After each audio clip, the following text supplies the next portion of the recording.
Master Carlos Ayala, thanks for being here. It's a pleasure. I know that you are a very busy person. Thanks for accepting my call. I hope we will have a great interview. No, it's a pleasure being here. I appreciate the invitation, and it's always nice to speak about Taekwondo. Excellent, Master. Well, to start, for people that don't know you, who is Carlos Ayala? Well, Carlos Ayala, and I'm gonna focus more on my Taekwondo background, right? So I'm assuming a lot of people in the Taekwondo environment doesn't remember or doesn't know Carlos Ayala. I actually retired from competition, from the elite competition 20 years ago, in the year 2000.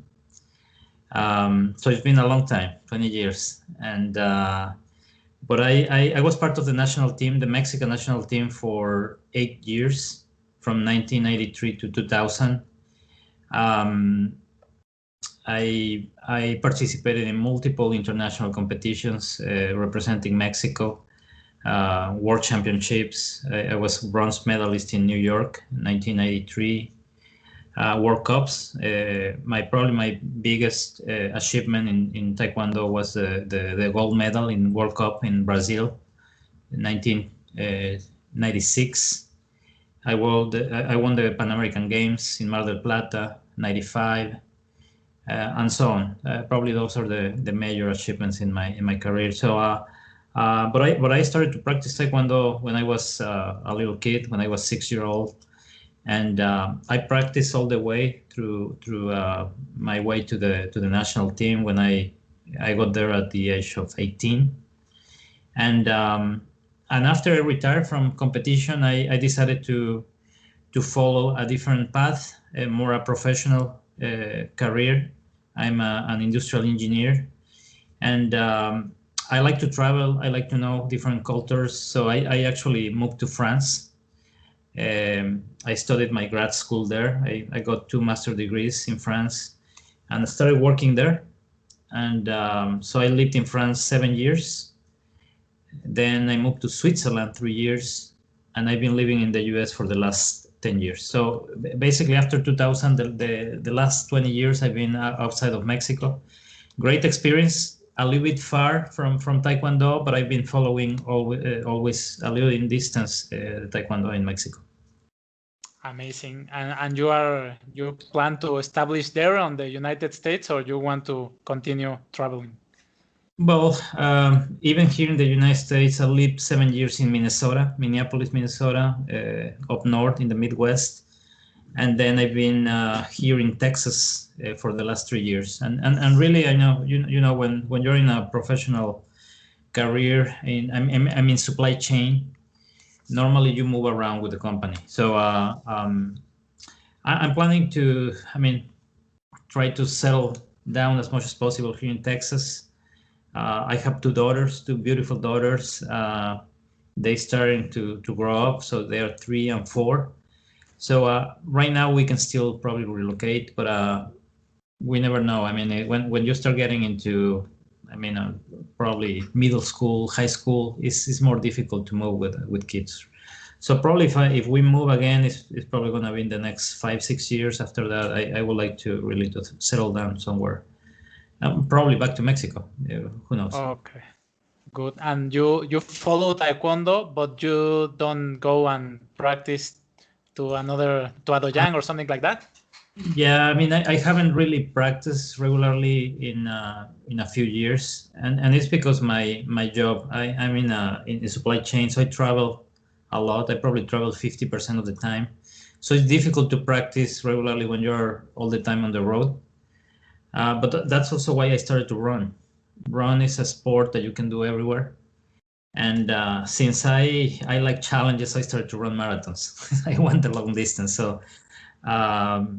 So that's probably the main reason why I haven't really practiced regularly Taekwondo. But I follow the competitions. I have still contact with a lot of the big instructors, masters in Mexico. Amazing, Master. How before starting Taekwondo, do you remember what kind of child were you you were a messy child like naughty or mischievous, or you were a real quiet, chill child? No, I was a kind of more quiet person, and that's my personality. Even today, I'm relatively quiet person. But I can tell you that my older brother, Agustin Ayala, who also was part of the national team in Mexico, he was actually second place in the University World Championships in Guadalajara in '92. He was silver medal also in the Pan American Games in La Habana '91.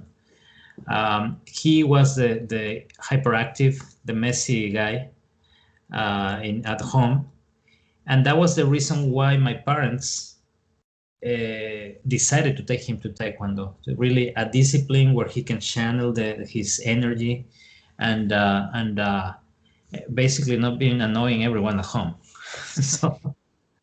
so that was the reason why my family started to practice Taekwondo. It was my older brother, who's 3 years older than me.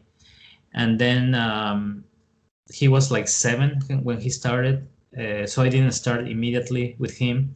I started 2 years after, when he was already like blue belt, I think, green or blue belt when I started. Yeah. And do you remember your first class of Taekwondo, or if not, do you remember those first days? I mean, it's a long time ago. We're talking about 40 years ago. Well, what I can tell you is that I don't remember the first class, exactly first class, no, but I have some good memories about my first interactions with Taekwondo. When I was a kid, my father used to work for a government agency in Mexico. It was a bank, a loan credit bank, and so he was relocated every 2 or 3 years, different city. So, for example, I was born in Ciudad Obregón, Sonora, North Mexico, Northwest Mexico, and from 0 to 11 years old, I lived in probably seven different cities in Mexico.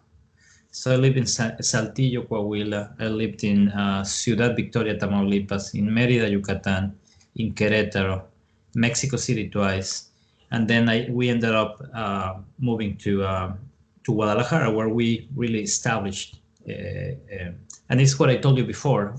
I was going from elementary to secondary or middle school, and my brother was going to high school.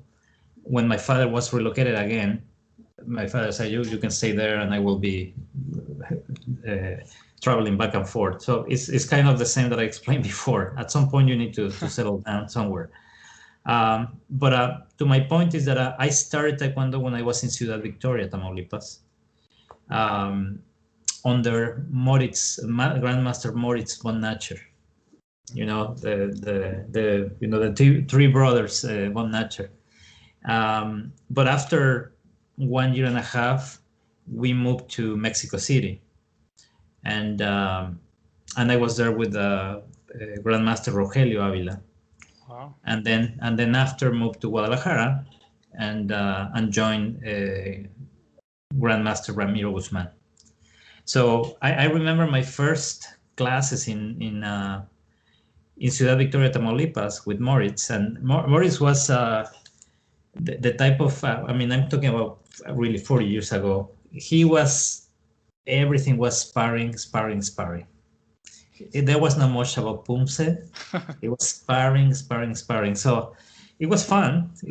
Because when you join Taekwondo, you want to kick other kids, you want to punch other kids, and so it was fun. So those are probably my first memories about when we started Taekwondo in Ciudad Victoria, Tamaulipas.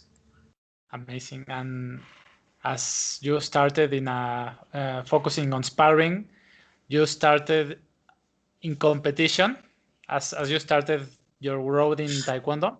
Yeah, I don't remember many competitions in my first probably year. I mean, because you're a kid, I was, I mean, white belt.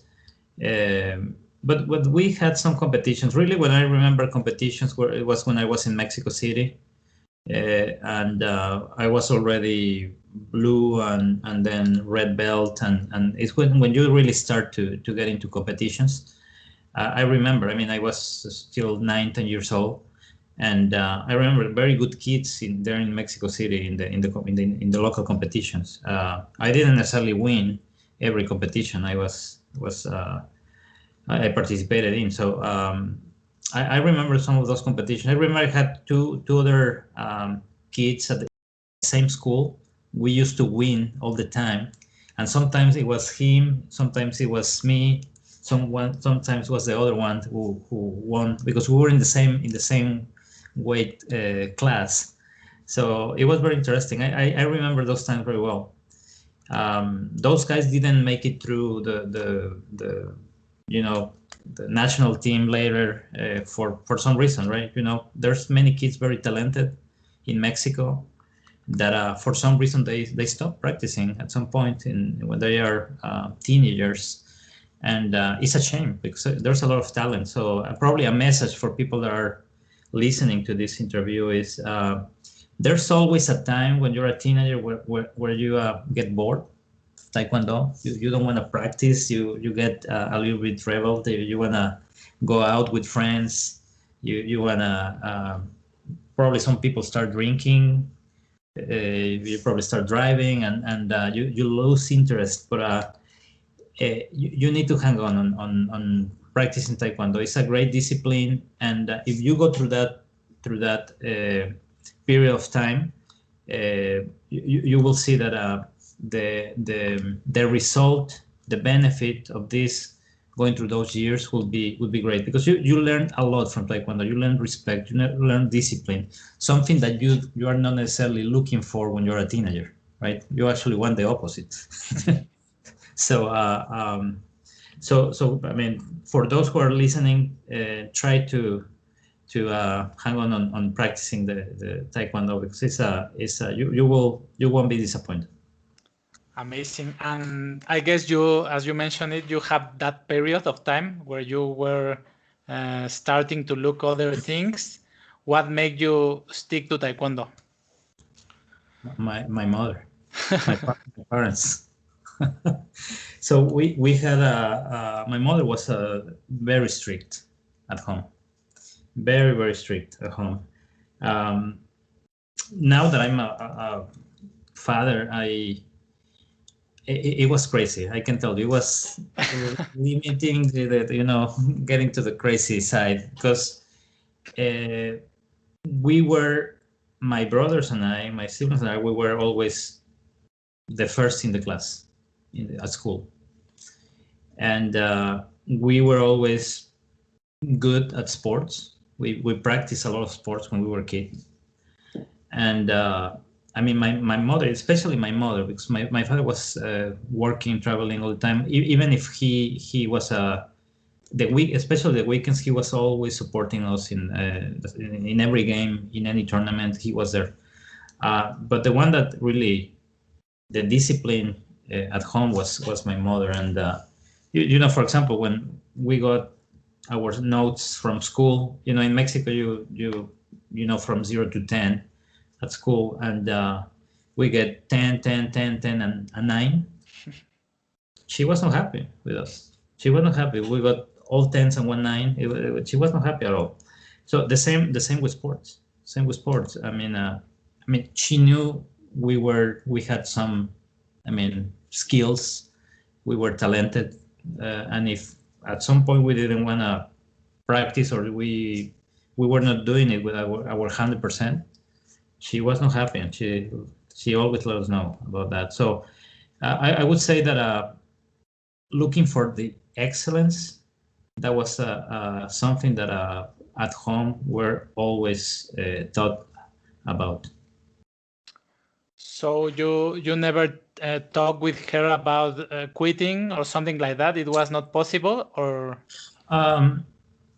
Yeah, I mean, I think so. When I was around probably 13, 14, And I remember I was at I used to go to Master Ramiro Guzman School. It was one of the biggest schools in Guadalajara. Probably at the time it was the biggest school in Guadalajara. It was a huge school. It was 2 different levels in one of the main streets there in Guadalajara.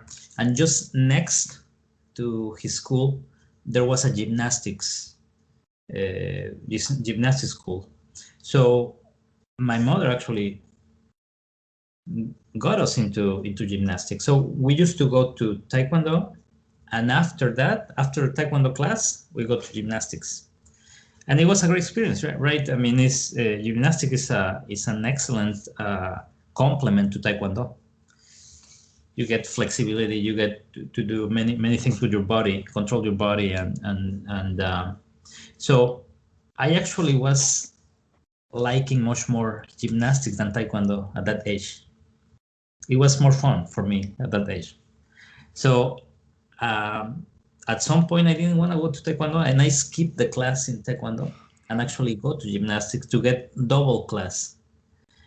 When my mother found out about that, oh my God, it was bad. I was grounded for several days, and etc. etc.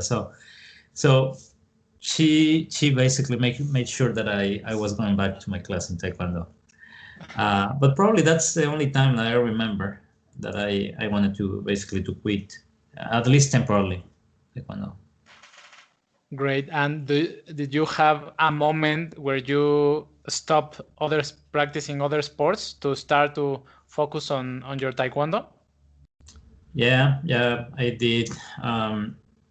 We used to play soccer, football, soccer.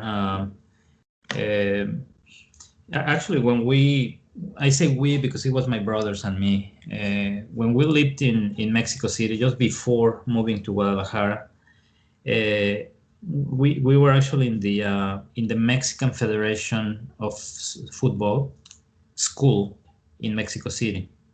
So there was a school like the Club America, like the Club Pumas, etc. in Cruz Azul in Mexico. Those were probably the 3-4 best soccer schools in Mexico City. So we got accepted in the Mexican Federation school. So at that point, I mean, I was like, 9-10 years old. My brother was 13, 14. At that point, if you make the selection of that school, you basically represent Mexico. There's teams from United States, from Argentina, from Jamaica that come to play, and you play representing Mexico. But you're the team of the Mexican Federation. So it was a great experience, already international experience. I got to play against the U.S., against Canada, another team in South America, etc. I didn't travel, but my brother, for example, the older my brother, he got to travel to some places with the team. So when we moved to Guadalajara, we were not happy at all. We liked more soccer, football, than Taekwondo. I mean, because we were having that exposure already, and it's great to have. I mean, you were representing with the green jersey of Mexico, and we were not happy at all when we moved to Guadalajara. That was a tough relocation for us because we had already friends and etc. So when we got to Guadalajara, I was looking forward to playing with Chivas or Atlas or one of those teams. But I mean, we couldn't do it. We really couldn't do it. We couldn't manage our schedules to match both, to accommodate for doing both. And for example, I was in the middle school there, and the soccer team trainings schedule were actually overlapping with my Taekwondo classes. So I had to choose. Either you play soccer with the school or you go to Taekwondo. So I actually had to choose basketball in in my middle school. So I played with my school team in basketball. I was obviously the shortest one, the one that lead the team. But so yeah, we had some conflicts. I mean, at that point, you need to choose, right? What sports you want to do. But I mean, the good thing is that we were, I'm gonna call it privileged, that we were actually good at soccer. We were good at Taekwondo and even basketball. I made it to the team in the middle school. So yeah, there were some cases there that we needed to choose between the two sports, and for basically things that schedule that were not compatible, etc. I had, I mean, basically continued practicing Taekwondo. It would have probably been the other way around if the schedule were more accommodating for football. Okay. But so yeah, I mean, probably the life had something for me, and that's how it happened, right? So not was something that, oh, my heart goes with Taekwondo. Was a schedule thing. I mean, when you're 13, 14, I mean, you don't know. I mean, and Taekwondo at that point, right now is very well known in Mexico, but at that point, Taekwondo was still called karate, right? Karate, or the Korean karate. Yeah, I'm gonna go to karate. I'm gonna go to my karate classes. Basically, I mean, we're talking about 30 years ago. So I don't know if you were at that point practicing Taekwondo, you might remember it was karate. It was not necessarily Taekwondo. You're probably younger than me, so right. Okay, and when you started to get more involved in Taekwondo or karate, did you have a certain point where you go from just enjoying practicing it to start thinking bigger? Yeah, it was a time. I was probably 15 when I was around 15. I remember there was probably a breaking point. I remember, so I was in the same school as Enrique Torroella. You know, he was the first medalist, the Olympic medalist in Seoul, 1988, in Korea. He won the bronze medal. So I was just starting to go from I mean, the youth class to starting to probably going to the senior classes and sparring, etc. So I was still the little kid there. But it was a very natural move for me because my brother made that move before, so he kind of showed me the way. He was already participating in the national tournaments, the national qualification tournaments to make it to the national team. He was already in the finals in that. So I used to go to watch, and so it was, for me, it was kind of natural to follow his way, right? And when I saw Enrique, winning that bronze medal in Seoul, I said, well, I trained with him. He was obviously 4 or 5 years older than me, because he was very young when he won that medal. I think he was 18, and I said, well, I can probably make it to that level. But honestly, I didn't necessarily think about I wanna be in the podium. It was more, again, it was like a natural path. I used to win tournaments, and I just tried to enjoy them.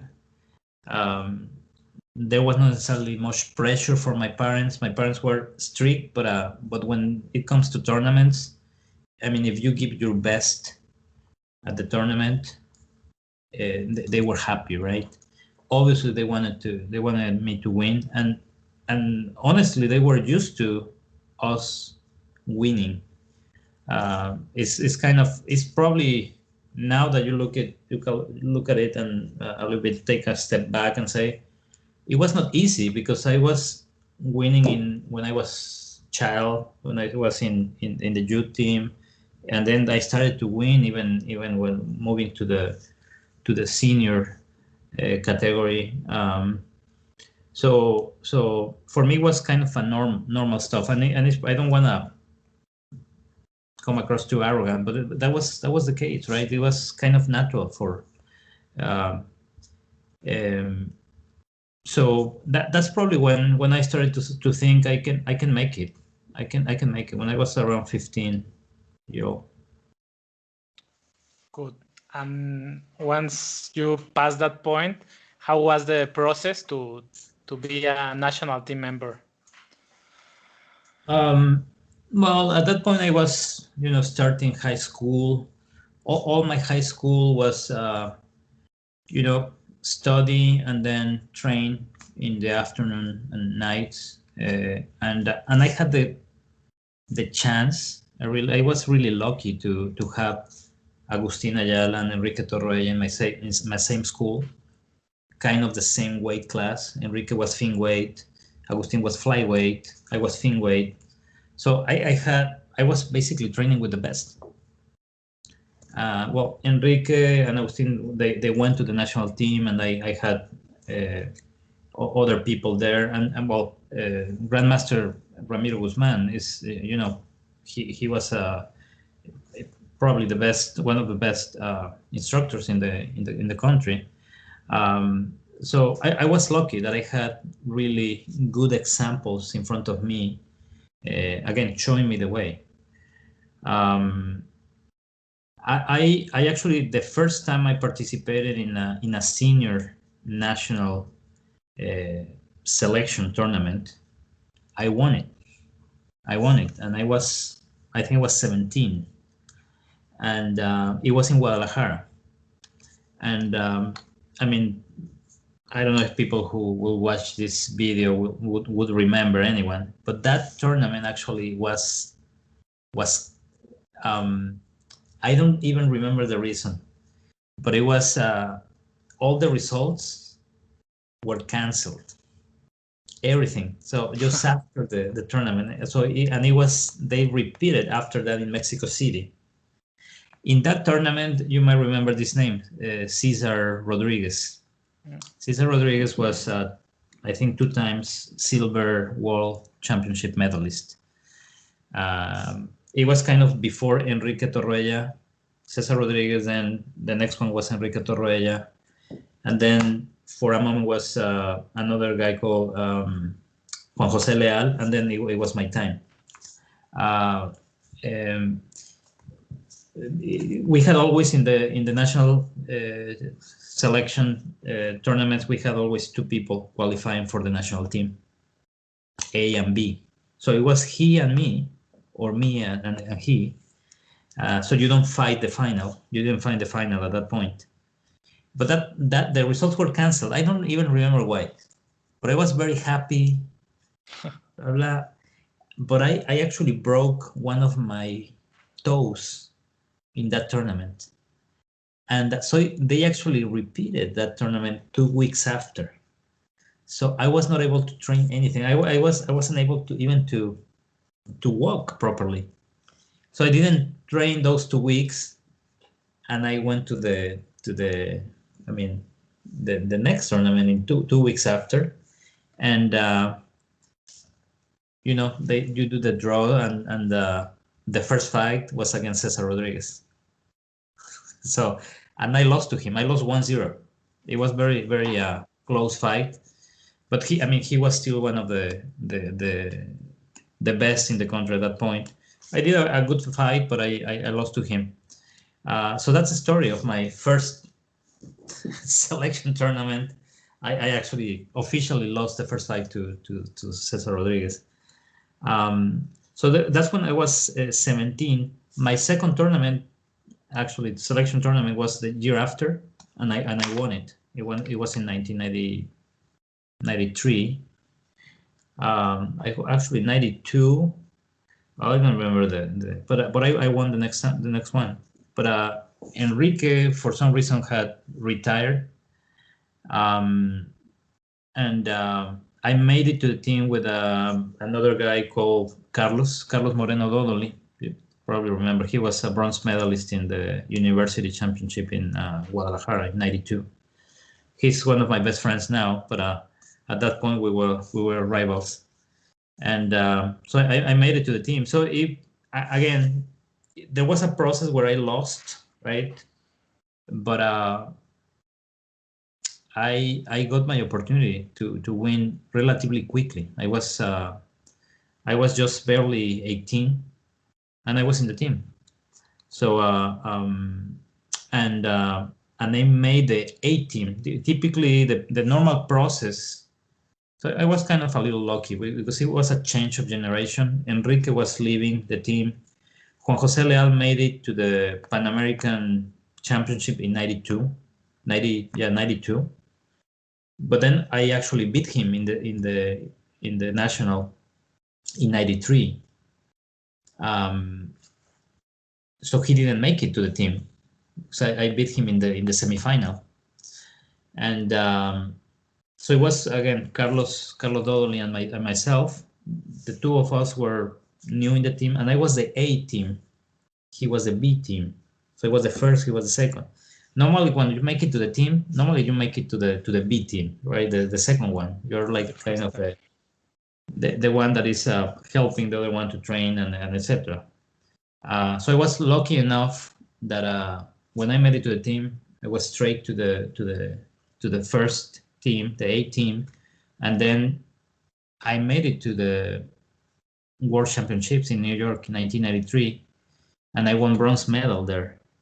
So all that happened very quickly, very, very quickly. So I was 18 years old and I was a World Championship medalist already.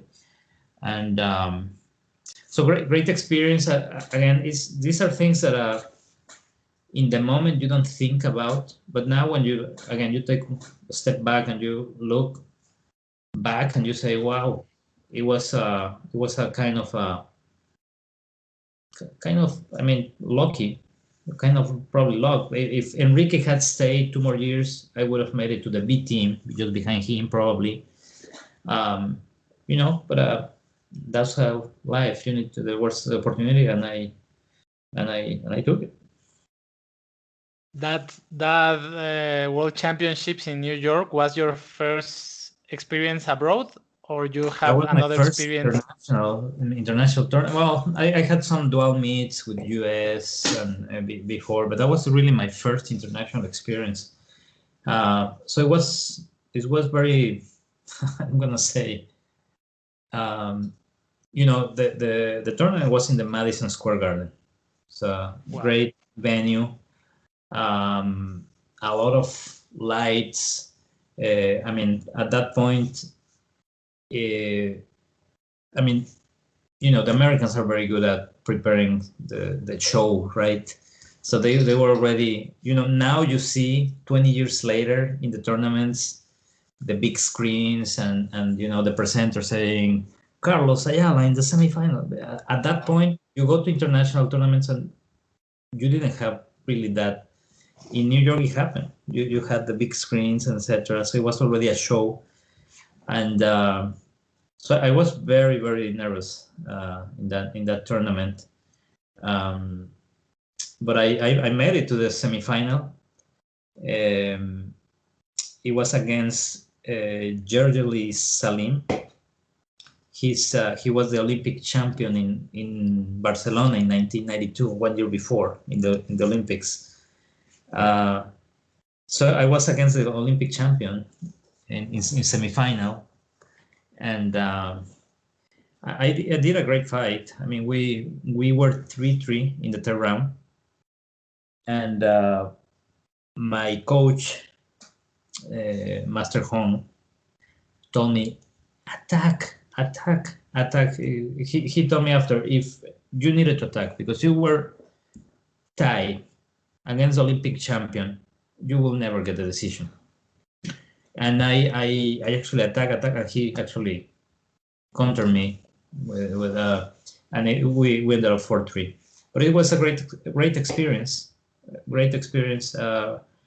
I mean, the World Championships, it was the first time that there were more than 100 countries participating in the World Championships.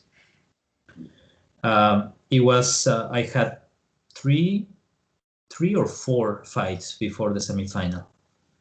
It was, a very stressing tournament. I remember that my first fight was against Chinese Taipei, right? And it was a very tall guy, probably one head taller than me, and the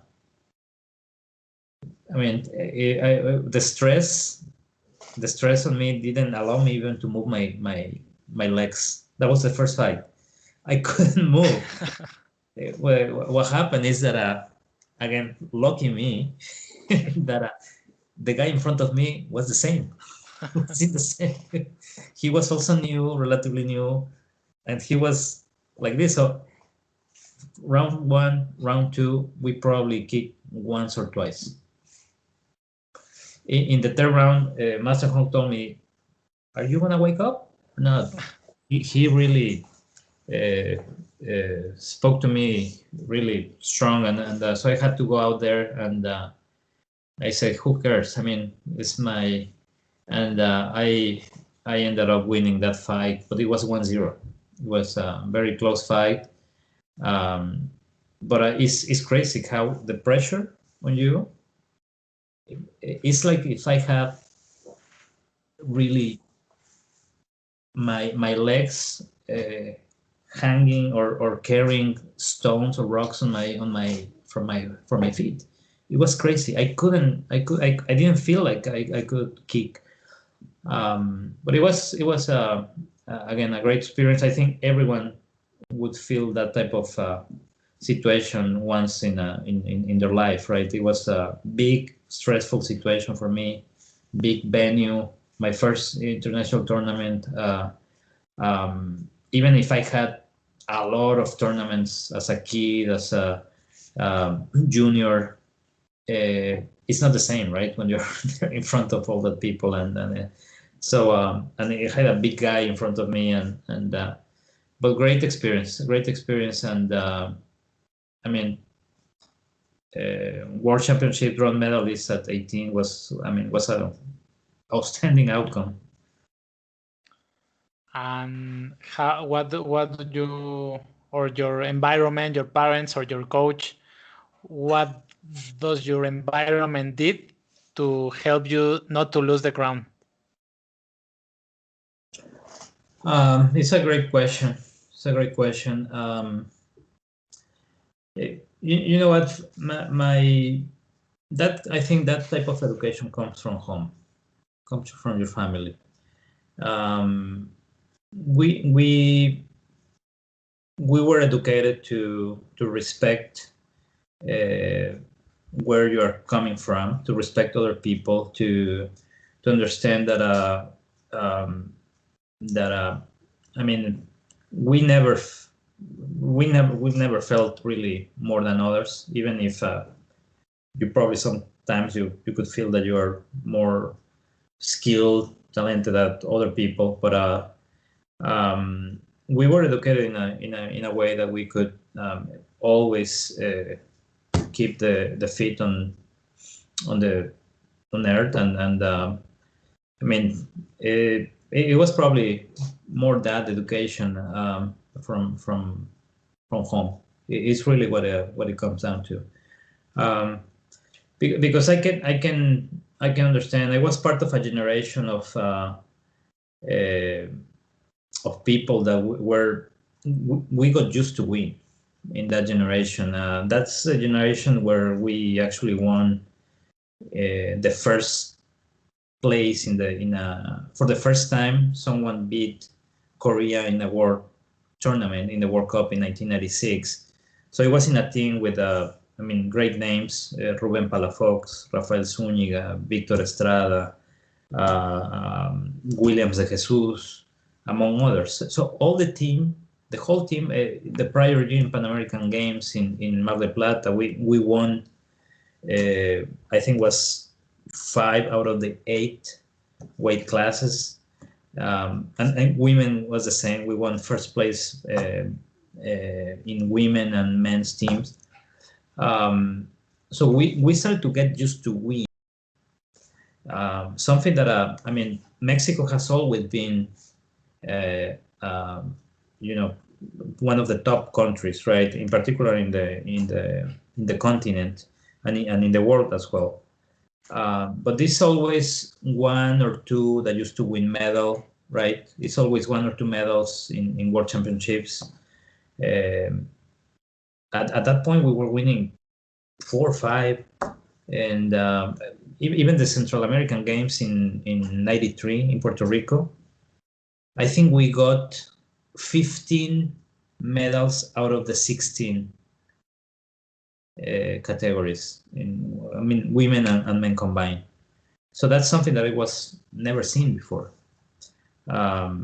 So you can get to that point that you can think, you can lose really sight of where you are, and and probably some people happen in the team. But Taekwondo at the end is a discipline. It's a discipline that you learn to respect others, to respect yourself, and it's for me at the end it's a question of respect, right? But it at some point it was, it's a risk that may happen, like any sport, right? Someone start to win, you start to feel that you lose really track of how difficult it is to win. So you get used to it, and it's something that may happen, and I'm not gonna probably name anyone, but it happened in the team, yeah, for sure. And what do you think were the keys to that successful team? If it was, I want to know if it was maybe the work in the States, in the base of the Taekwondo team, or the coaching, or a combination of talent that in that team was like maybe by luck. What was the key? It was, it's difficult to say because it was different factors, but I think it was a combination of different factors. Definitely a combination. In the first place, you have very talented people in the team. So, when you look back to history in Mexico, in Taekwondo in Mexico, that team, we had people that were in the top 5 in the world, probably in 5 or 6 categories out of the 8. So I was there in fin weight. Ruben Palafox was there, flyweight. Bantamweight was Rafael Zúñiga. Feather, Williams de Jesus Córdoba. Middleweight, you have Victor Estrada. You had welter, you have Hugo Garcia, who was also world championship medalist. You had in lightweight at some point, you had Roberto Estrada, Victor's brother. So you see, all the names that I just mentioned were world Pan American medalists. So it's difficult to combine a team where you have that number of people at that level. I remember when I talked to I forgot the name of this Spanish coach that was in San Luis in La Loma. Ireno Fargas? Ireno mentioned to me at one point in the 90s, he said Mexico probably has the best team in the world. No, I'm not gonna worry about Korea. I'm gonna worry about Mexico. And it was true. When you look after that team and before that team, you have always had in Mexico great talent, world-class talent. I just mentioned Enrique Torroella. I mentioned Cesar Rodriguez. I'm just talking about my my category, right? My weight class, fin weight. Before Cesar Rodriguez, we had Jaime de Pablos. All of them were world championship medalists. And even you probably need to get back to the 70s, that team where you have Jaime de Pablos, you have Ramiro Guzman, you have Reynaldo Salazar, you have Oscar Mendiola, etc. That probably that team, you had also that kind of talent combined in the same team. But if you look at the other teams, you have always 1, 2, or 3 that level, but not 6, 7 out of the 8 categories at that level. So it's a combination. That's the first one, talent. Number 2, I think we have to give the right credit to Eun Seong, our coach, the Mexican national coach at that point. His style was probably not the most popular in Mexico. He was very tough guys. His style was the type of style that he would push you to your limits, physically and mentally. He was the type of guy that would push you, blah blah blah. You can do it, but pushing you to. So a lot of people left the team at that point. A lot of people really hated him at that point. So it's the type of relationship that you love or hate him. That was the type of person. So his style was to push to the limits people. If you break, go away. You're not to be here. But if you make it through, you are going to be not this level, but this level. That was kind of his philosophy. So, but you need to have the people to be able to excel, to perform at that level. And so I think we had a great team, and again, a combination of talent and also this type of he was also he understood, I think, the strengths of the Mexican people. He was Korean national, and I mean, coming to another country, normally what Koreans try to do is they try to train as the Koreans do in Korea, but you don't have the same people, you don't have the same characteristics of or skills of people. So I think what Hong understood was that we had a great spirit. He looked at our strengths, each one of us. I told you, with me, he worked individually to improve some of my strengths, and he did the same with other people. So he had a great vision. He was a great, always looking at the right strategy against the person that you were going to be facing. He was all the time studying the rivals. So we had a great coach as well. So the combination of the different factors.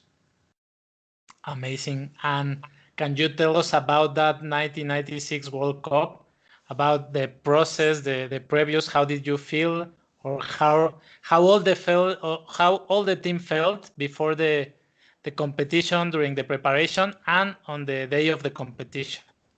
I'm going to spend a few minutes here because this was probably the tournament I trained the least.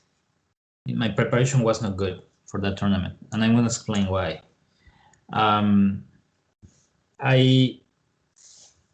had a scholarship. I was in the Tecnológico de Monterrey in Guadalajara, studying in that university. And as I told you before, I was the first in class normally in high school. So I got an academic scholarship to get to the Tec de Monterrey.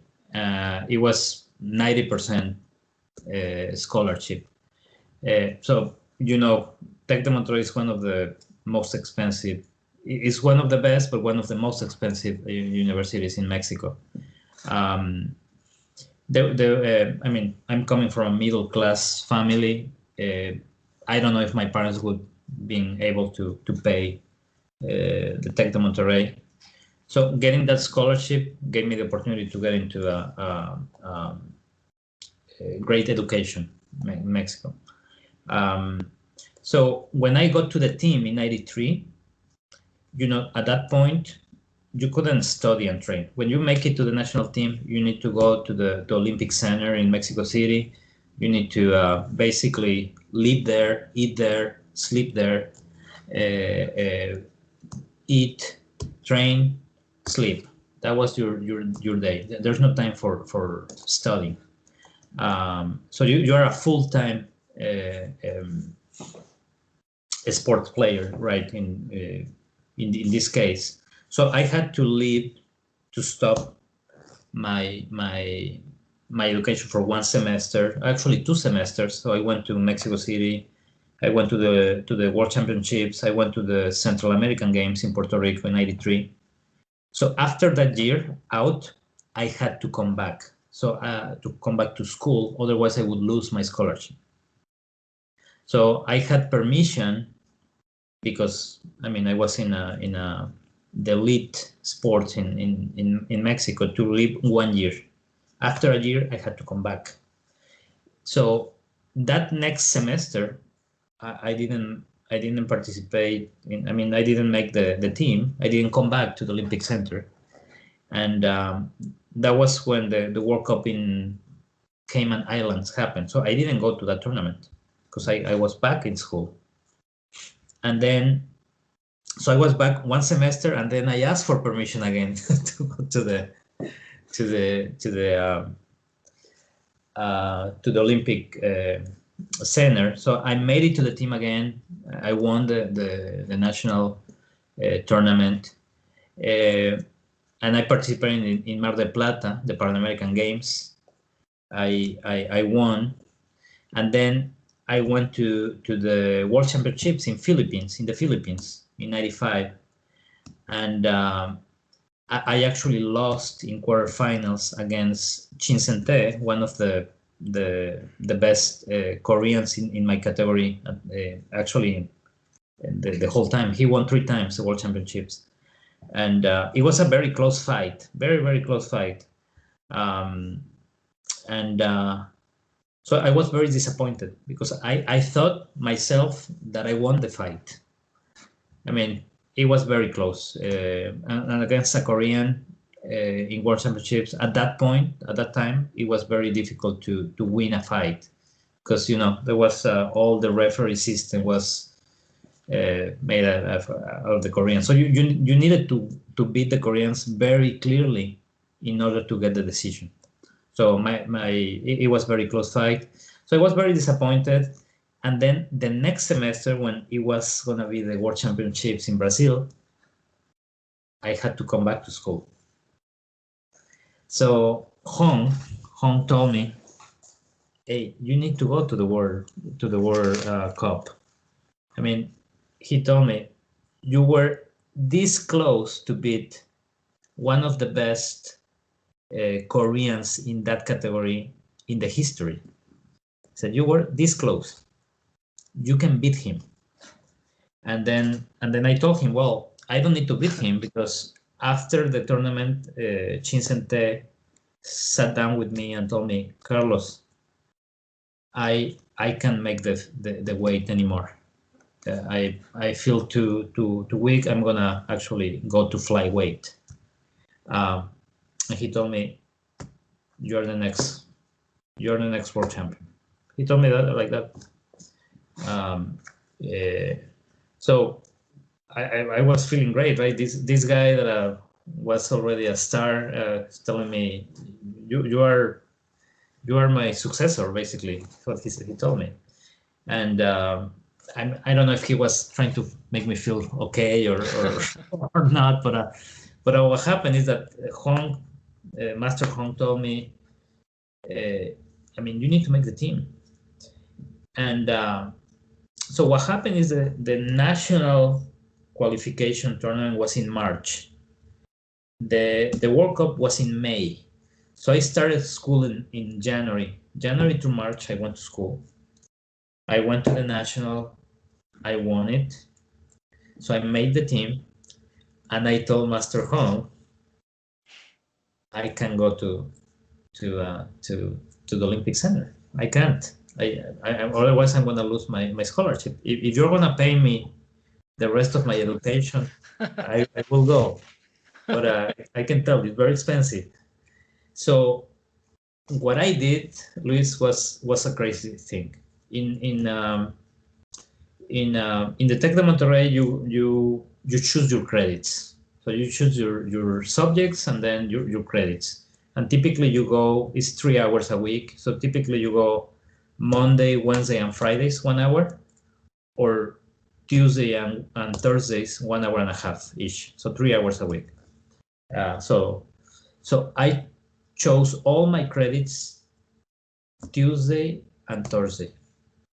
So I was in school from 7 in the morning through 6 p.m. on Tuesday and 7 in the morning through 9 p.m. on Thursday. Why did I do that? Because I was planning to go to Guadalajara Tuesday through Thursday to school, and then Friday through Monday go to Mexico City to train with the team. So it was a crazy idea, but I told him, if you allow me to do that, I can come here every week, train Friday, Saturday, Sunday, and Monday, and then get back to school Tuesday, Wednesday, and Thursday. I didn't think he was going to accept, because I mean he was a very strict guy. You probably heard the reputation. He told me, okay. So I did that during 2 months. So that's why I told you I didn't train well. I mean, I was flying back and forth. I mean, I got support from the state association, helped me to pay the flights, because it was expensive, right? Flying Friday morning and flying back Monday night. That was every week. So I trained with the team Friday, Saturday, Sunday, and Monday, and then I went back to school Tuesday, Wednesday, and Thursday. And I used to train Tuesday night and Wednesday in Guadalajara in my school with Grandmaster Ramiro Guzman. But you can imagine, it was it was exhausted after 2 months doing that. So when I went to this tournament, I was not expecting anything. I said, if I make it to the medals, great. If I don't, I mean, I haven't really trained. So to your question, it was kind of crazy. It was kind of crazy. And it turns out that was the best result I had in my sports career. I made it to the first place in a World Cup in Taekwondo, and it was difficult opponents I had there. The first fight was Chinese Taipei, China Taipei, and then I had the World Cup is really the best 16 in the world. So after one fight, I think I got by, and then I got China, then I got France. Christophe Sibiletti, he was actually a World Cup champion 6 years later. So I beat him in the semifinal, and then in the final I was facing Juan Antonio Ramos from Spain. He's one of the best in the category after me, and I beat him. I had actually beat him the year before in the Philippines, and we were in the final, and I beat him again. So I mean, he was actually the world champion in 1997, the 1 year after. So it was a great experience. I think I had the reason why I was able to perform well is because we had all the prior year, the Pan American Games and then the Philippines training was very, very, during 1 year, we really trained very hard. So you don't lose that easy, right? I was able to kind of maintain the level, but I didn't feel like I was in my best shape going into that tournament. But sometimes when you probably hear the lesson learned is that sometimes even if you don't expect, you can perform really well and get the best results out of. It really was the worst tournament training camp that I had before a tournament, and it was my best result. So I think this is also a big lesson because perfect conditions never exist. So you do the best with what you can, because it could be also the possibility that you could not do anything, no, not do that traveling, that effort. and if I didn't think in a creative way, and then I was not able to convince the coach. It would have been easy for him to do. Hey, Carlos, sorry. Let's do it next semester, right? We're gonna take the second place in the national, right? And that's it. But he actually, for some reason, he allowed me to do that. It was a big exception. At that point, nobody could go to school. Nobody, not even in the nights. The people were not allowed to go to school. So some people say that I was kind of the spoiled one. I don't think so. I think he just respected my. I was always very, very disciplined, very focused on my training. I don't think he saw me once being lazy at the trainings. So I think that's the reason why he allowed me to do that. So I'm thinking about that. I'm not sure, but I think that's the reason why he made that exception. Right. And your teammates supported you? At that point we were a team, and people were happy. Probably the one that wasn't happy, it was the second place in my category, right? Because he had the right to go, and I had a big exception. And people in the team want to go to represent Mexico, right? And so that was their opportunity to make it to these tournaments. But in general terms, I had a great relationship with everyone in the team. So yeah, they were very supportive. And that was the first time any team in the world beat Korea. And that was the first time that as a team, so obviously individually, Korea had lost in the past, right? But as a team, in men's, it was the first time that another country beat Korea as a team in a world tournament. So, and it was Mexico. It was us. So I had gold medal. Ruben Palafox had silver medal. Rafael Zúñiga had gold medal, and Victor Estrada had gold medal. So we had 3 gold medals, a silver medal, and then the others probably didn't make it to the medals, but they probably got to quarterfinals. You get points as a team if it was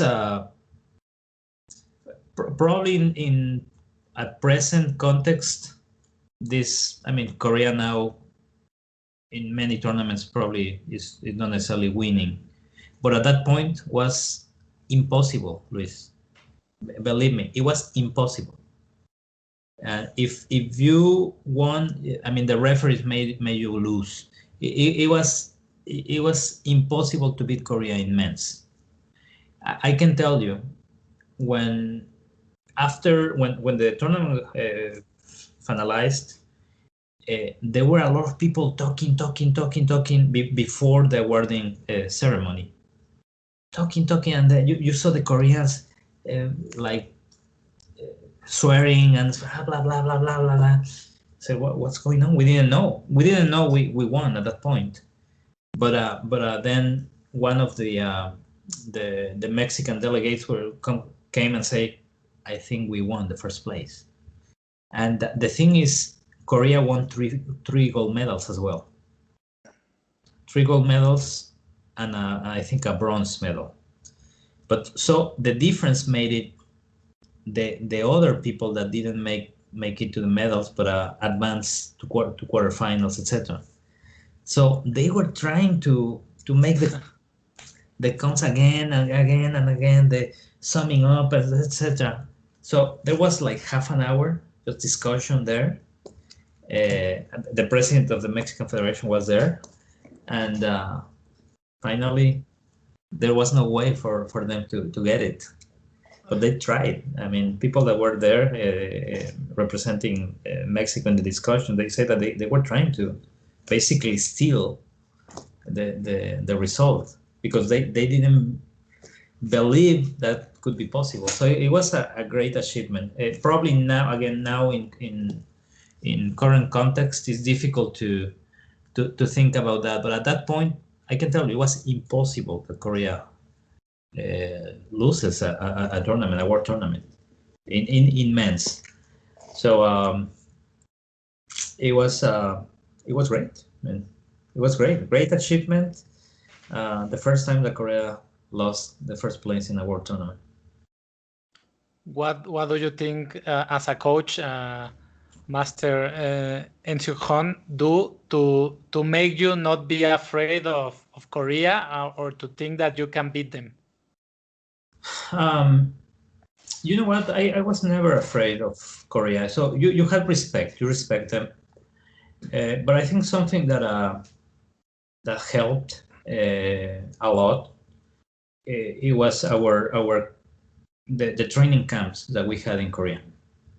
So every year, and at that point, every year we used to go to Korea for 2 or 3 weeks, normally in summer, to train with the best at the best schools in Korea.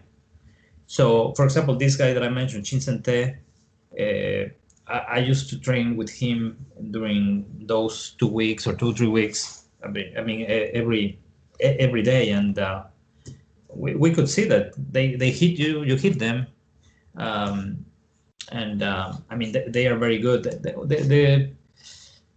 But at that point, Korea was the big strength. It was the number of people. So these are Korea. They start training from when they are kids. And for example, in fin weight, when I used to go to train with any school, there was a big line of fin weights.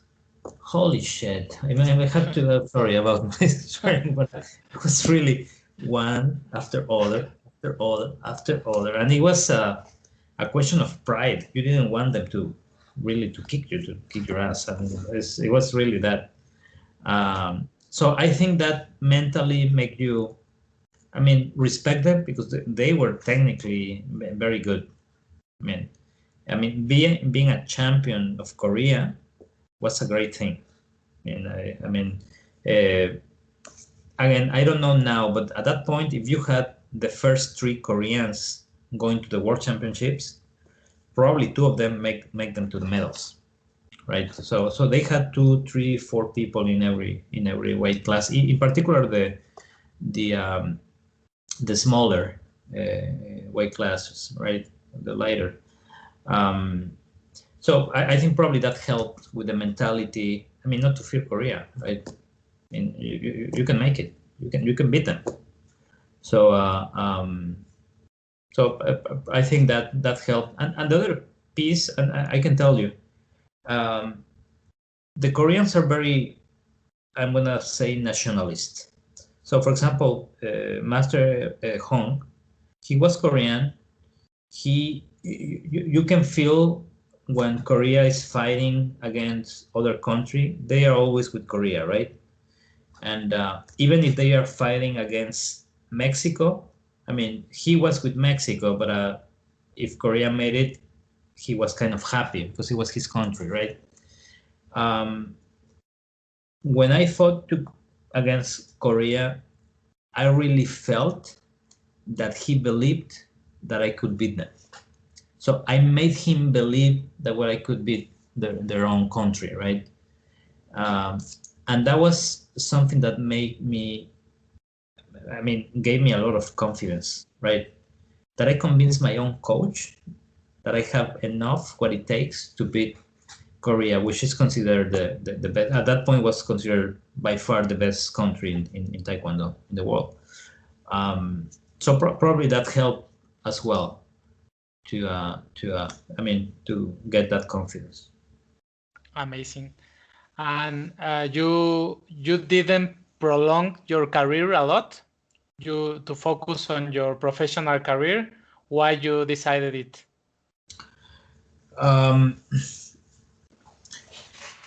It's a great question, but I think I had very clear in my mind that Taekwondo for me was temporary. I mean the elite sports was temporary. It was clear to me that I didn't want to, after I retired, to dedicate my life to Taekwondo. It was just my own preference, right? I told you that I was good at school since I was a kid. I know I loved math, physics, chemistry, all that science, so I knew I wanted to be an engineer, and I knew I wanted to practice being an engineer. I didn't know exactly what at that point, and I knew I wanted to live in other countries. I wanted to learn other cultures. I wanted to learn other languages. I could have done that with Taekwondo, of course, as probably as a coach of a team, because that was one of the paths that I could have. But I wanted to start from scratch, from zero, after my training, and honestly, when I retired, I received some offers in Mexico to train some of the state teams. I received an offer to train the junior national team in Mexico. At that point, it was creating the team in La Loma by Ireno. So I got good offers to train. Actually, in Guadalajara, where my brother and I were very well known. Actually, we were very well known in the country, right? In the Taekwondo world. But in Guadalajara, I was known outside of the Taekwondo because I was the state award, sports award several times, etc. And someone just came in and said, "Hey, Carlos and Agustin, I'm gonna pay for a brand new doyan, and we're gonna build it to your whatever is your preference. Here is the money. I want you to have your gym, your doyan, and you start school." But at that point, I had already my mind made, and I was already living.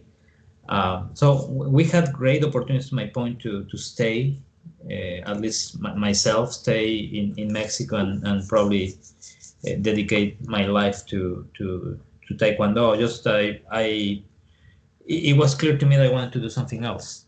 I knew I was good at something else, and I wanted to explore that path. That's as simple as that. And that's why when I retired, and I retired relatively young, I was 25. I actually decided to leave to France. I didn't speak French at that point. I had to learn French. I had to do many things. I made it to one of the best schools in France, and so those type of challenges, I wanted to live them, and it was what I did. So that's a reason. I mean, probably I'm not. Many people would say, "Hey, Carlos is a it's a wasted talent in teaching Taekwondo for kids, etc. Maybe, but well, it was my life and it was my decision. It was my preference, right? So. And that experience of liking challenges, do you think has helped you later in your career? You have had a long experience in management and direction. Do you think all your experience as a sport player has helped you during your career? Yeah, absolutely. You get in sports a lot of skills, a skill set that is very welcome in a management position. I mean, you can think about performing under pressure, right? It's another type of pressure, but still it's pressure, and you need to keep your calm, to think clearly about what you're gonna do when everyone is making some pressure, and probably time management is an important thing. You don't get much time to make some of the decisions, and maybe as well that you learn in sports that really the medals you earn the medals in your training, during your training. If you train well, you learn that if you train well, you will get the result, you will improve. So you need to work to get a goal accomplished. The same is at work. I mean, you need to plan for the process. You need to be structured. You need to be disciplined to get your goal. So all that can be applied in the professional world. So definitely is. I mean, you get some skills that are very applicable, very welcome in the professional world. Yeah. And do you think, for example, that superior school universities should give maybe more flexibility to certain kind of athletes that maybe they are developing other skills? Or do you think that an athlete student has to cover all the I don't know the word in English, todas las materias, all the topics in order to be a successful professionist? Well, it's a great question, because we are basically questioning the traditional system in education, and I when we and I want to focus here on the professional. You're right. I'm an engineer. I studied a master. I have a master's degree in science, also in a mechanical engineering, and another master in management. So I actually went to school and followed all my credits, all my subjects, as you were mentioning. Probably when I was in Mexico, while I was in the elite sports, Taekwondo, I got some. I mean, from some of the teachers, some of the professors there, let me, exempt the final exams. But I had good notes throughout the year. So I can tell you that what you learned in school, typically you don't use it. You don't use it. Most of it you don't use it in the professional world.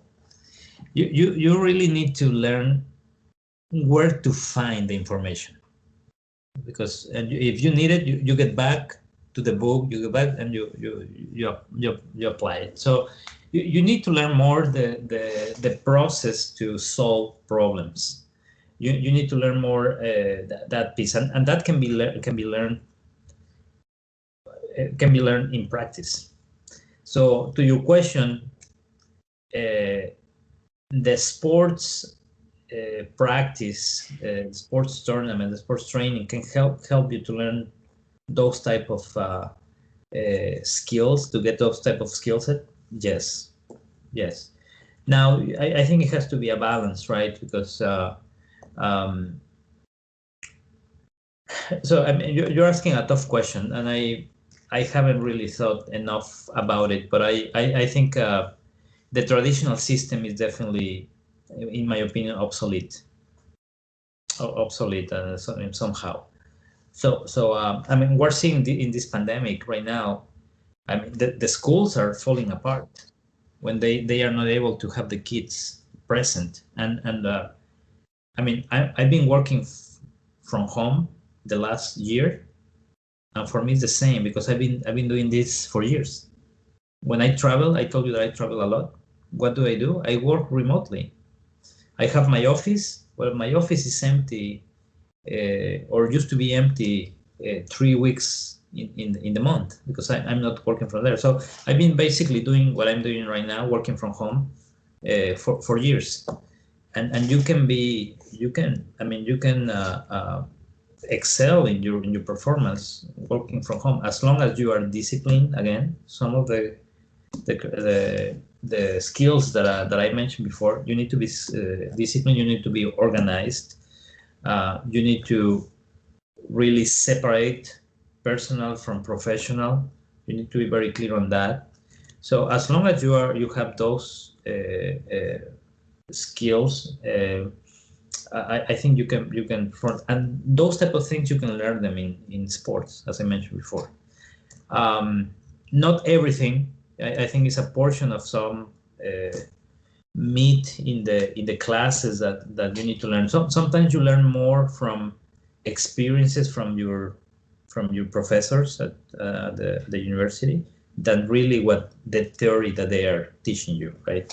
It's more how to apply the theory that you learn, and that's normally can be taught by the experience of the professor. So that's why it's very important the personality, the type of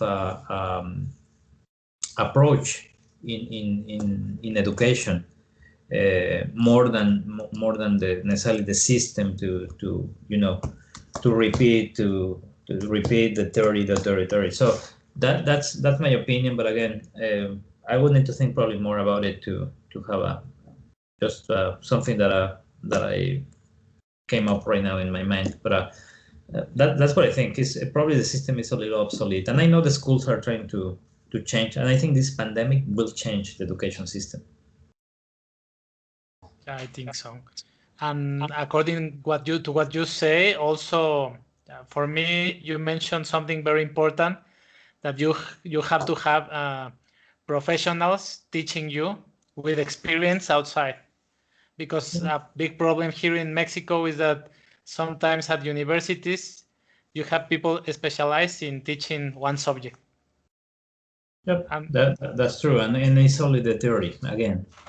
Theory. I mean, you repeat what the books say, and I mean that for me is really the added values when you get the experience from your teacher, your professor, that is outside of the simple theory that you get in the book.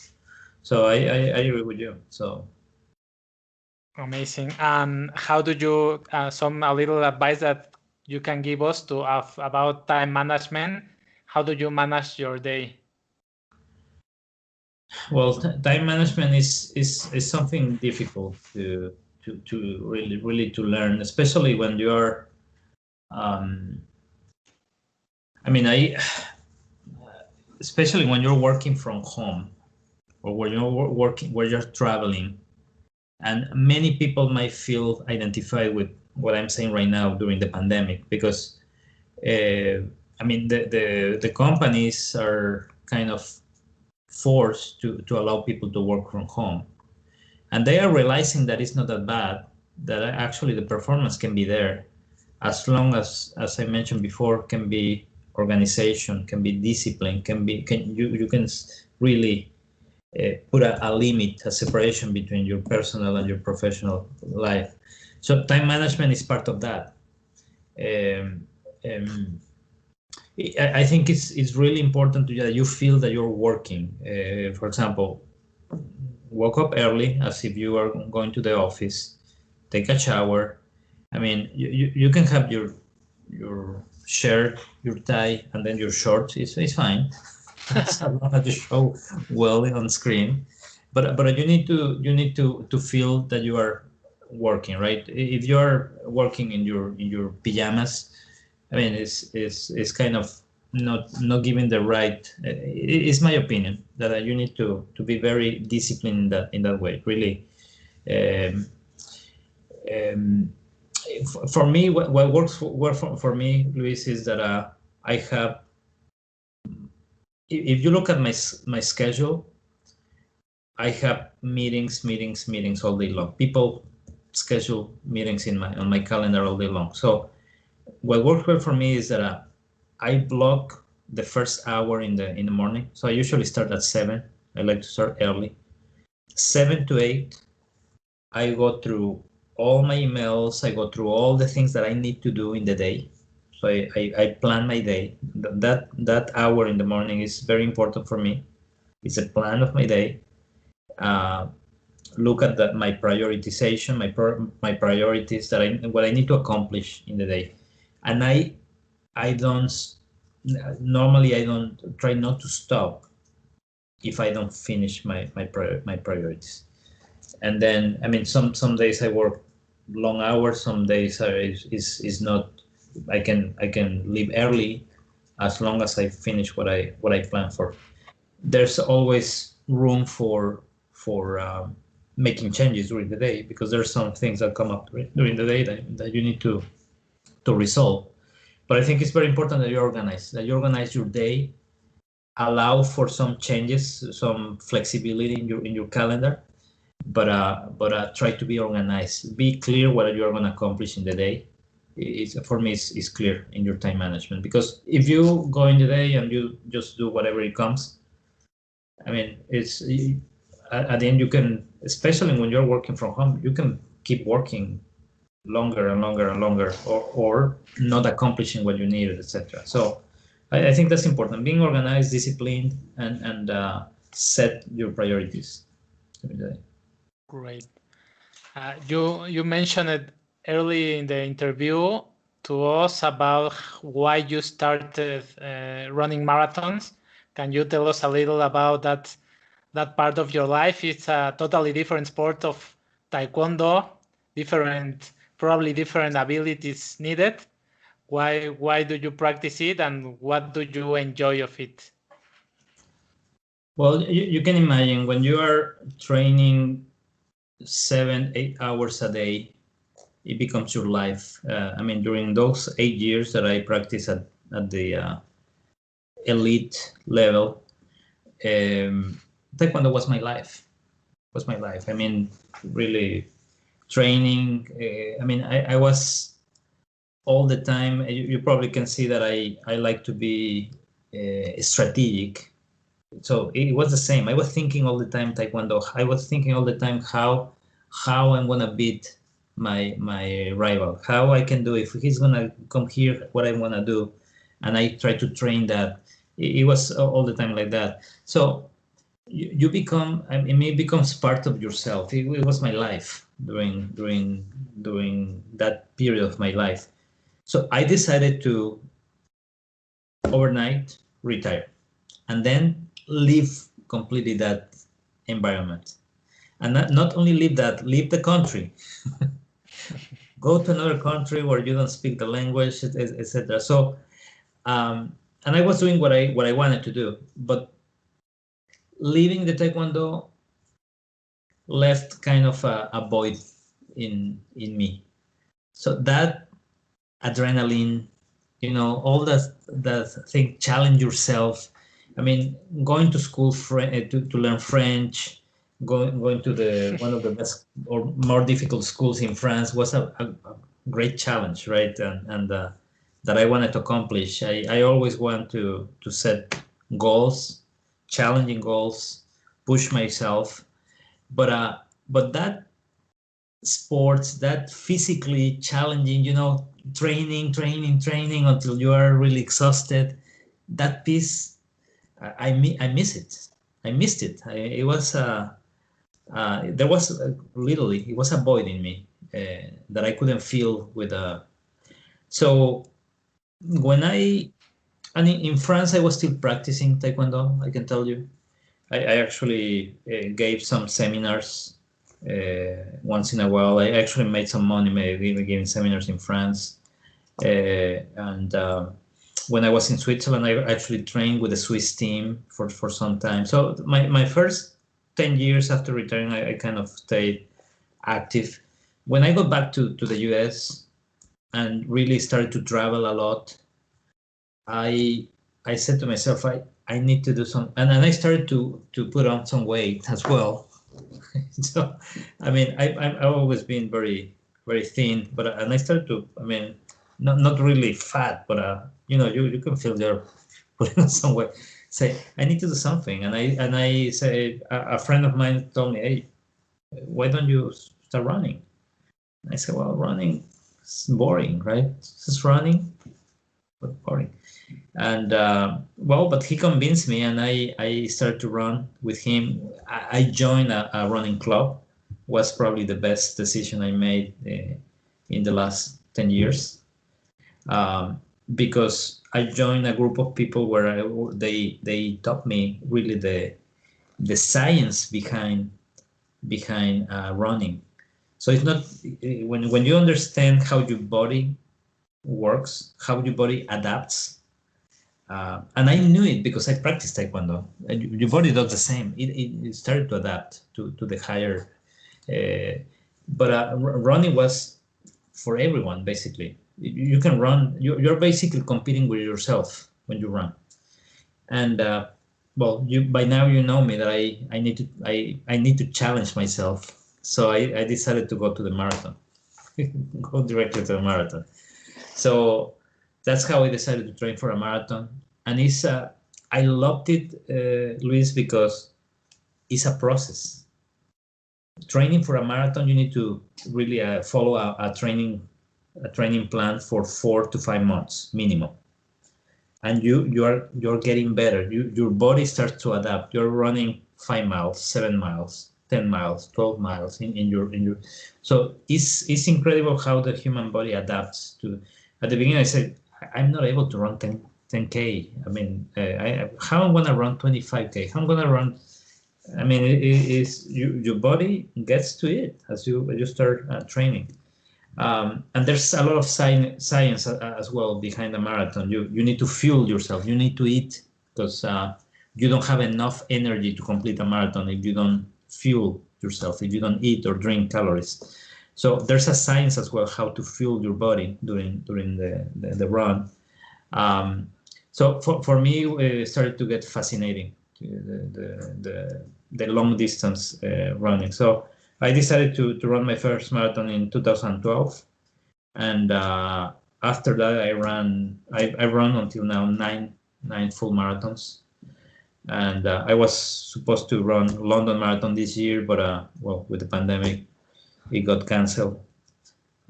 So I'm waiting just the pandemic to be over to run my 10th marathon. So it has become kind of my thing, because you can run if I'm traveling to Mexico, if I'm traveling to China, if I'm traveling to Europe, you can run outside of the hotel or in the hotel in the treadmill.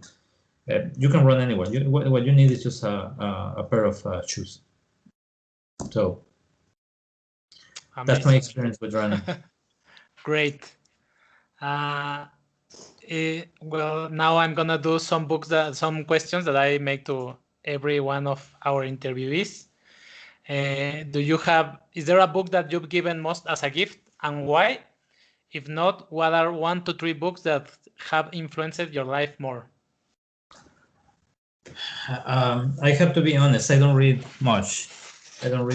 I mean, outside of I read a lot about the market trends, because I'm in the supply chain, so I negotiate all the time with suppliers. So I'm all the time reading about market trends. But you find that in internet, you find that in some specialized magazines, but they are online. So that's what I typically read. But in terms of books, even if I don't read much, I mean books, I can tell you that, well, I'm actually reading right now this one, Run Less, Run Faster. So some of running books, one book that I would recommend to anyone is called Emotional Intelligence 2.0. It's a book about emotional intelligence, which is a that book, if you read it, can help you with any aspect in your life. I mean, emotional intelligence is a great asset to have. I mean, if you learn to control your emotions, basically that's emotional intelligence, how to control your emotions. It can help you in sports. It can help you in your professional, in your relations with other people, relationships. So it's really how you master your emotions. That's really emotional intelligence. So it's a great book that I would recommend. Amazing, thank you. I want to ask you a thing about your book, that Run Less, Run Faster. Is that this approach of doing some sprinting, that it's also useful for marathons? It's actually well, kind of. I mean, a traditional marathon training plan gives you some I'm gonna call it the basis miles that you need to run to create your form, and then out of there you start to develop like hills for more strength, and then you do some speed work, etc. This technique, what they are saying is that you need to train hard but less miles, and that you can achieve the same results. I'm not sure about that. There's multiple approaches to running, but sometimes when you don't have much time to run, you try to take advantage or take most of the out of your time that you're running. So that's what this book is about. It's for people that don't have much time, that can get the most out of your 1 hour or half an hour training that you have. Actually, this one is to run, I think, 4 days a week, while a traditional you need to run 5 or 6 days a week, right? So I'm still probably the first half, so I still don't know all the details, but that's about. That's the main idea. Good. Okay. What purchase of less than $100 has most positively impacted your life in the last 6 months? I don't know, but I'm probably gonna say a face mask. Okay. A face mask, because that's allowed me to keep away from getting the COVID-19. Probably that's what I say. But, I mean, in the last 6 months, everything is about COVID, right? It has changed our lives. So I think everyone is trying to get to stay healthy, right? To keep healthy, and I have actually read a lot of around that. I mean, there's a lot of information out there that is not necessarily real or true, but I'm convinced that a face mask makes a difference. So I would say a face mask, even if it might be not very popular for some people. Yeah, but I agree with you that is useful. Do you have any specific failure, maybe a favorite one that set you up for later success? Yeah, I'm gonna say that probably you know a little bit more about me now after I think 1 hour and a half of interview. That I'm very perfectionist. I'm very perfectionist, and depending how you handle that, can be a good thing, or can be, I mean, if you go in extreme, can be a bad thing. if you don't control the limits of that, can be a bad thing. Let me give you an example.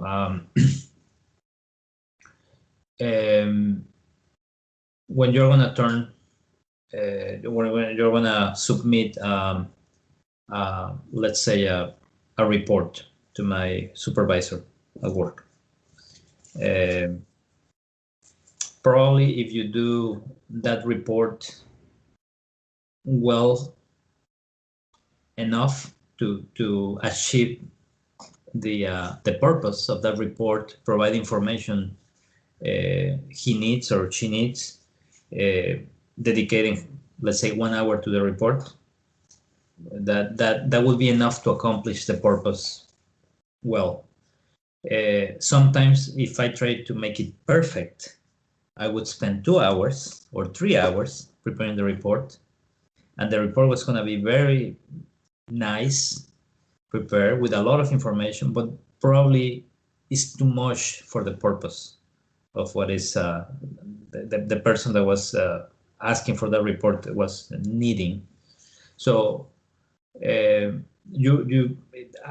perfectionist. You want to do the things well. You want to do things perfect, but sometimes it may be overkilling, right?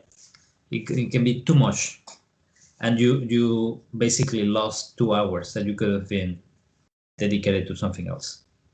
So being perfectionist is very good because typically you get things well done. But if you don't set the limits, you basically are going to be, to your previous point, you will probably not be managing your time efficiently. And you basically are going to be very inefficient in the way that you are accomplishing your tasks. So tasks that you can accomplish in 2-3 hours, probably you're going to take the full day. So you're going to do 2 things while you could have done 5-6 in the same time because you want them to perfect. And sometimes you don't need them perfect. You need them good enough for the purpose. So understanding what's the difference on the need of the other person and make it to basically meet the expectations without being perfect, that's something that I had to learn, basically, because I like to make things perfect. So again, it can be a failure because probably I didn't accomplish other things because I wanted to do this one thing perfect, and I lost the opportunity to do some other things. So it can be a failure, right? But if you manage to handle well the proportions, it can be actually a very good thing to make because you're doing things well.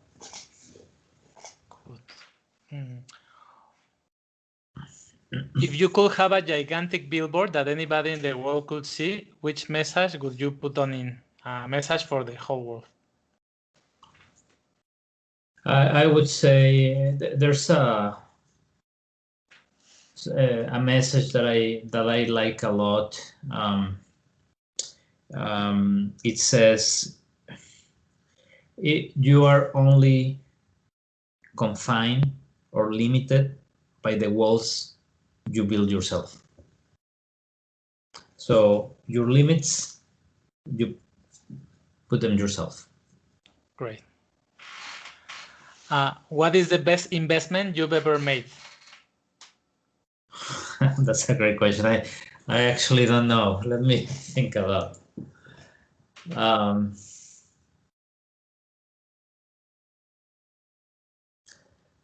I don't know. Probably in the last 10 years, just focusing on the last 10 years. I mean, it's not related to Taekwondo, but I think it's a pair of tennis shoes, running shoes.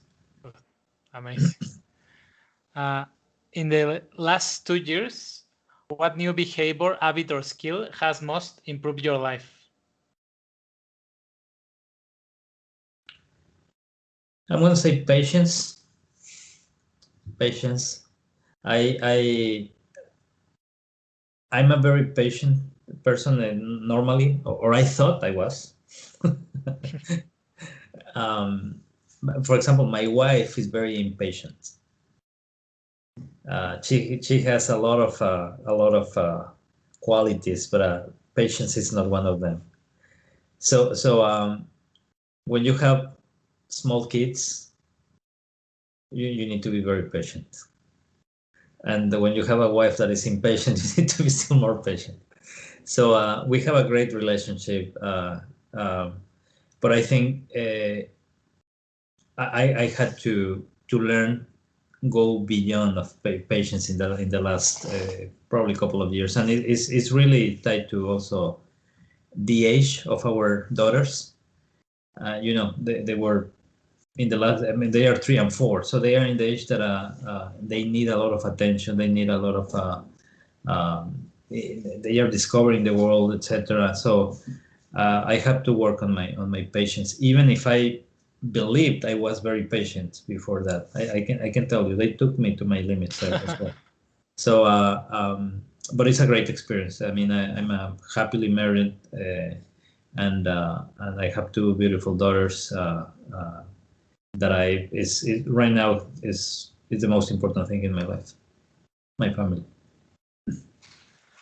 What advice would you give to a 23-year-old going out from university, going out from college about the real world?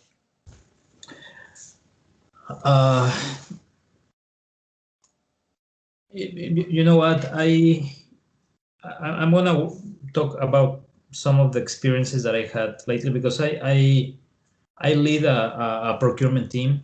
I'm the global director of senior director of procurement in an international company. So I have a team that is around the world. So I hire. I used to, when I have a replacement, I hire people, right, for my team, and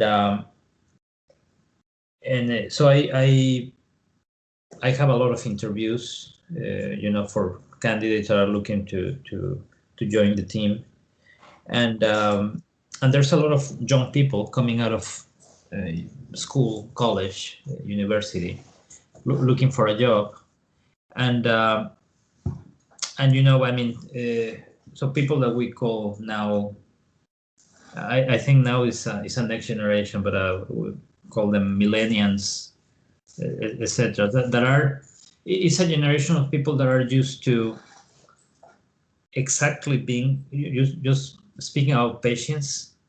This generation are very impatient. That's exactly the word, impatience, because I don't know how old you are, Luis, but I'm sure you 10 years ago, 20 years ago, we didn't have this. Yeah. Where if we needed to look for a definition, you didn't, hey Siri, tell me this, what this means. You need to go to the dictionary. You need to look for the page. You need to look, right? You have the TV that you have to wait for the commercials, right? To get your. One moment. Okay. Well, now Siri is speaking. And so the new generations are used to getting everything immediately. Siri, what is this? Immediately tells you. TV, they don't get commercials, right? They have Netflix. They change to. I mean, they have the cable. There's no commercials. If there's commercials, you fast forward. The commercial. I mean, they get everything immediately because of the technology. So, which is a good thing, but that makes people lose patience, right? When they have to wait, they get angry. They get desperate. They get upset. My little daughter, she's 4 years old. She doesn't watch much TV, but she does a little bit, and so she watches. I mean, she likes to watch YouTube, Netflix, some of the cartoons, and the other day she was watching the normal TV, and then the commercials advertising was on. Say, hey, Daddy, that's my cartoon. Well, no. Well, you need to wait for the cartoons, for the commercials. It's going to be 2-3 minutes. No, change it forward. It's kind of, and she was literally upset about that, right? Because they are used to getting that. It's the same with these new generations. They are trying to, for people that I have, just getting back to the interviews that I have interviewed, people that are literally very smart. They, when I explain the process that they need to get through to get to manager, senior manager, director, then they need a process. They need years of experience. These people are coming out of the universities with expectation to be directors. Basically, and I have several examples. So I think that's the advice that I would give to someone coming out of, and it's the same for Taekwondo. Taekwondo is a process. If you want to make it to if you are looking to get to a level of the national team, etc., you need to work, right? You're gonna lose. You're gonna lose in the process. You have to learn. You have to learn. Keep trying. Keep trying. Keep trying. I can tell you, I was lucky that I didn't have someone in front of me. I mentioned it that when I made it to the team, I made it immediately to the first team, right? But I was lucky. Normally, you need to wait. I mean, people like Victor Estrada, like Rafael Zúñiga, like Ruben Palafox that were in that team, they had to wait for their opportunity. They lost several times before in the process. I mean, even Victor Estrada, even I forgot his name. The gold medalist. Williams? No, Guillermo Perez. Guillermo Perez, gold medalist in Beijing. When I was there, he was the B team, so the second place of Ruben Palafox, the second place of Oscar Salazar. He has to wait. He actually had to wait 5-6 years to make it to the first team, and he made it to be Olympic champion. It's the same for these people that are trying to get into the professional world. They need to learn. There's something, as I mentioned before, that you need to learn through experience. You need to experience, and you are gonna get some blows in your way up that will make you think, will make you learn, will make you to take one step back and see other things that you didn't. So take that as the opportunity to improve, to learn. Lessons learned will make you better, and you need patience. You need patience to make it there. So that would be my advice. Amazing. What you are last are the last two questions. What are bad recommendations? You are familiarized with Taekwondo environment. What are bad recommendations you hear in Taekwondo that you don't agree with? One thing that you are not agree with. Within Taekwondo? Yeah.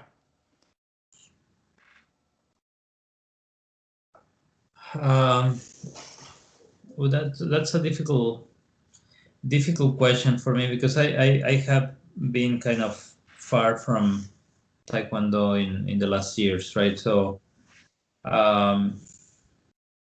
difficult to answer for me. Actually, don't know, Luis. Okay. Don't know. I mean, I can think about different things. I mean, you had. I remember very well. So probably I'm going to answer with this. I had in Guadalajara when we started to get into some competitions, and I was still junior, probably junior, 13, 14 years old. I had this. I mean, it was actually someone that I used to train with in Guadalajara, that I was in my same weight class, and I used to beat him in the local tournaments almost all the time. And there was something that I was kept in my mind very, very clearly. His father, when he lost to me one of those tournaments, he was one of those fathers that was making a lot of pressure to the kid, right? You have to win, you have to win, you have to win. So he actually, in front of everyone, actually was yelling at him. I think he actually even hit him, just probably not very hard, but so it's the type of things that I mean, parents need to understand that again, it's a process, right? And the kids need to learn, and it can be in any sport. But I remember, just as you asked the question again, it's the first thing that came to my mind. You know, this is 35 years ago probably, and it's still in my mind. So and what happened, I can tell you, that kid, I mean, I obviously won't mention any names, but I can tell you he has been unsuccessful in his life. So I'm not gonna say where he is right now, but at the end, education, Taekwondo is discipline, is respect. So the parents need to follow that as well. Probably that's what I would say, Luis. Amazing. I agree totally. When you feel overwhelmed or unfocused, what do you do to be on your way again?